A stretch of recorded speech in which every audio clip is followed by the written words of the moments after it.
Once upon a time in a little town named Clockville, a family known as the Tinkerhams moved into an old, creaky house at the end of Windy Lane. The family consisted of Mr. and Mrs. Tinkerham, their bubbly daughter Lily, and an adventurous boy named Max. The house had a peculiar charm and was filled with all sorts of vintage trinkets. But the most interesting of them all was an antique clock in the living room that ticked backward. The Tinkerhams found this reverse clock amusing and treated it like a quirky old friend. Max often pretended the clock was a time travel machine and imagined grand adventures back in time with dinosaurs and ancient pirates.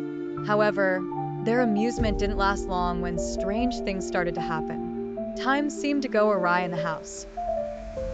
Lily noticed her ice cream never seemed to melt while she was in the living room, and Mr. Tinkerham's watches started ticking backwards, too.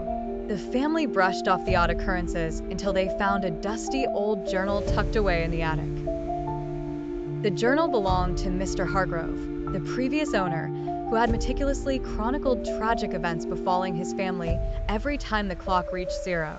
Suddenly, the reverse clock's peculiar tick-tock wasn't just a fun mystery, it was a countdown. The Tinkerhams were horrified to learn that Mr. Hargrove's entire family vanished into thin air when the clock last struck zero.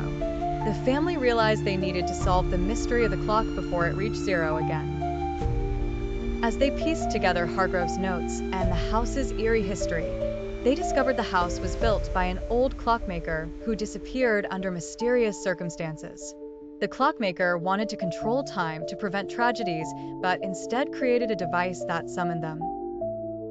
The Tinkerhams, now a team of brave adventurers, rummaged through hidden passages, solved baffling puzzles, and decoded cryptic messages, all leading to the clockmaker's secret workshop deep beneath the house. With the clock's hands zooming toward zero, Max discovered a dusty, lever-marked reset. With tremulous hands, Max pulled the lever right as the clock reached mere seconds to its doomsday mark. The clock stopped, then began to tick forward.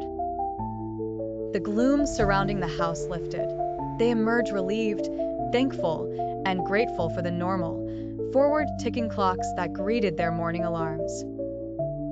That day, the Tinkerhams learned something important. Some mysteries of time are better left unraveled, and even peculiar antiques deserve a good dusting once in a while.